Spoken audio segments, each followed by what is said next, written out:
বন্ধুরা, আ ১-১১ আবারও আলোচনায় এসছে। গতকালকে আপনারা দেখেছেন centre for strategic studies a governance studies এর আয়োজনে মার্কিন কূটনীতিক কিন্তু অলরেডি বলেছে যে ১-১১ র সময় মার্কিন দূতাবাসের আসলে কি ভূমিকা ছিল এবং সেটি এর নিয়েই আসলে আজকে আপনাদের সাথে খবরটি শেয়ার করতে চাইবো। আপনারা নিশ্চয়ই ইতিমধ্যে সেই খবরটি পড়েছেন যে সাবেক যে কূটনীতিক জন এফ. ড্যানি লোভিচ সে বলেছে ১-১১ র সময় বাংলাদেশের যে যুক্তরাষ্ট্রের নীতি যেটি ছিল, এটি আসলে মারাত্মক ভুল হিসাবেই তারা এতদিন পর আইডেন্টিফাই করেছে অথবা তারও অনেক আগে আইডেন্টিফাই করেছে। সেই সময় যুক্তরাষ্ট্রের যে প্রাতিষ্ঠানিক সংস্কারে মনোযোগ দেওয়া দরকার ছিল, সেটি আসলেও সেই সময় দেওয়া হয়নি। সেটিও কিন্তু বলেছেন এবং এটি আয়োজন করেছে আপনারা দেখেছেন যে চ্যানেল আইয়ের জিল্লুর রহমানের একটি প্রতিষ্ঠান আছে। সেটা হলো সিজিএস বলা হয়।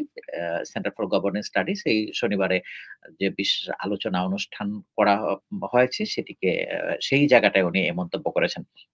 সেইটা আপনাদের সাথে একটু শেয়ার করব ১ম এ। তারপরে আমি কথা বলব যে এটি এতদিন পরে তাদের যে বোধোদয় এবং সেটি কি এতদিন পরেই হয়েছে না আরো আগেই হয়েছিল সেটি ইয়া সে বিষয়ে কথা বলব। কারণ উনি ওখানে দাবি করেছেন যে গত ১০ বৎসর অর্থাৎ হাসিনা সরকারের সময় ১০ বৎসর এই কূটনীতিককে বাংলাদেশে আসতে দেওয়া হয়নি। অর্থাৎ তাকে ভিসা দেওয়া হয়নি বাংলাদেশে ভিজিট করার জন্য। কারণটা হলো হাসিনার আ উম তার ক্ষমতাকে টিকিয়ে রাখতে চেয়েছে সেটি। চলুন আমরা খবরটি একটু পড়ি। আমার মনে হয় আপনারা এই খবরটি দেখতে পাচ্ছেন। জি, এই যে 111 এ মার্কিন দূতাবাসের ভূমিকায় বিরাট ভুল ছিল এর শিরোনাম করেছে মানবজমিন এবং সেই জায়গাটা আপনারা দেখেছেন যে এই যে আ কূটনীতিক জন এফটেনোলোভিচ বক্তব্য রাখছেন। সে কি বলল চলুন আমরা সেটি একটু দেখি।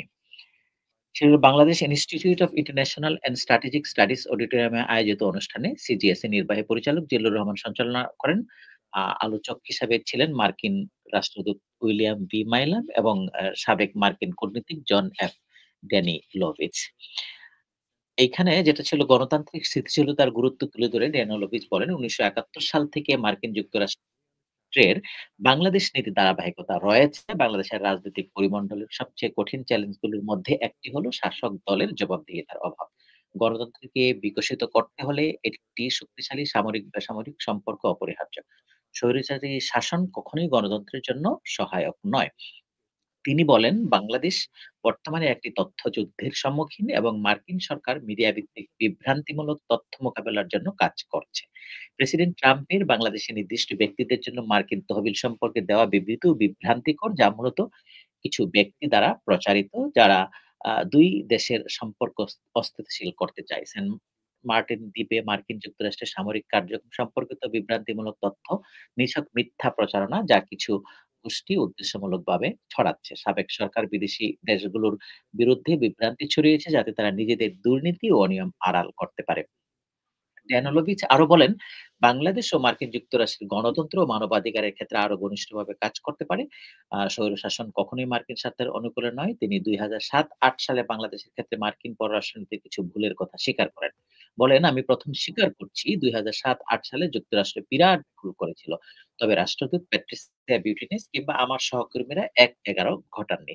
আমি মনে করি না কোনো গোপন কফি গ্রুপ সিদ্ধান্ত নিয়ে বাংলাদেশের জনগণকে বাস্তবায়ন করার নির্দেশ দিয়েছিল। ৯০ সালে গণতন্ত্রের যে অঙ্গীকার করা হয়েছিল তা থেকে বিচ্যুতি ঘটেছিল। বাংলাদেশকে গণতন্ত্রের পথে ফিরিয়ে আনতে হলে মৌলিক সংস্কার দরকার। তখন জেনারেল ও ব্রিগেডিয়ারদের মতকে গুরুত্ব দেওয়া হয়েছিল। বাংলাদেশের জনগণ কি চায় তাকে প্রাধান্য দেওয়া হয়নি। আমরা নাগরিক সমাজ, রাজনৈতিক দলের সঙ্গে কথা বলেছি।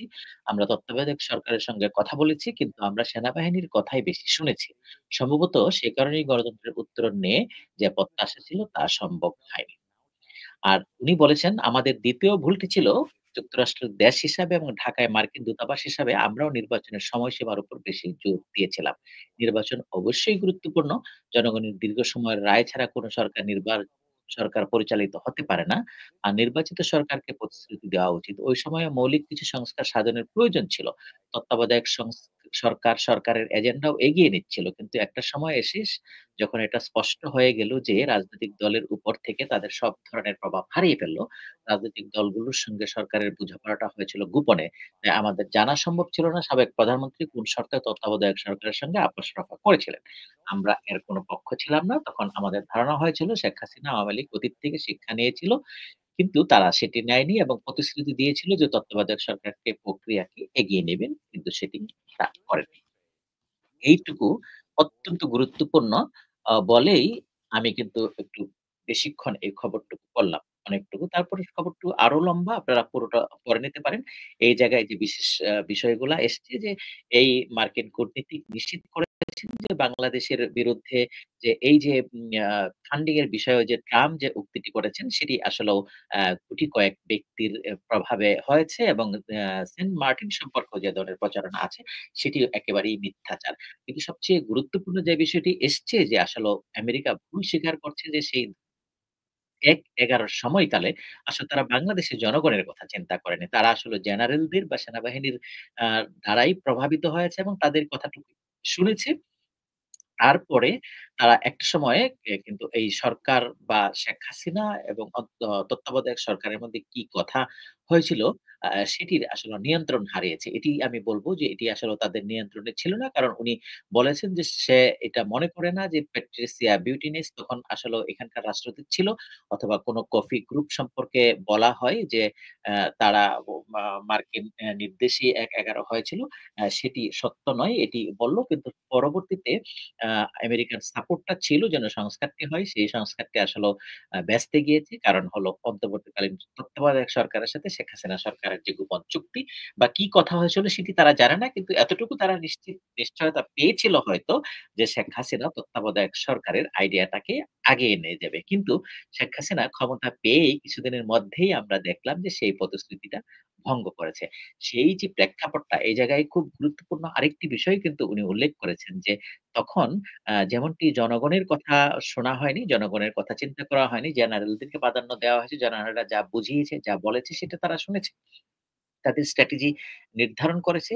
আ ২য় যে দিকটা হলো যে তারা নির্বাচনের জন্যও কিন্তু তারা একটি সময়সীমা নির্ধারণ করে দিয়েছিল। অর্থাৎ ২ বছর আমরা দেখেছি তত্ত্বাবধায়ক সরকার ছিল এবং তারপরে ওই সময়টা উনার মতে এটি তাড়াহুড়া হয়ে গেছিল কারণ সংস্কার হয়নি। আসলে আমার যে ব্যক্তিগত বিশ্লেষণ সেটিকে আমি তাড়াহুড়া বলব না। ২ বছর কিন্তু অনেক সময় ছিল। ২ বছরের মধ্যে ইচ্ছা করলে অনেক মৌলিক সংস্কার কিন্তু করা যেত। কিন্তু সেই তত্ত্বাবধায়ক সরকারের তো এজেন্ডাটা ছিল না। ১ম এ তারা মাইনাস করার চেষ্টা করল শেখ হাসিনা এবং খালেদা জিয়া একই কিন্তু সেই মাইনাস ফর্মুলা থেকে তারা সরে আসলো। কারণ তাদের টার্গেটটাই তো ১ম এ ভুল ছিল। মাইনাস ফর্মুলার চেয়ে বরং যদি তারা সংস্কার ফর্মুলা নিয়ে আগাতো বাংলাদেশের রাজনৈতিক সংস্কার প্রয়োজন, তাহলে হয়তো এই ধরনের ভুলটা এখন এসে স্বীকার করার প্রয়োজন ছিল না।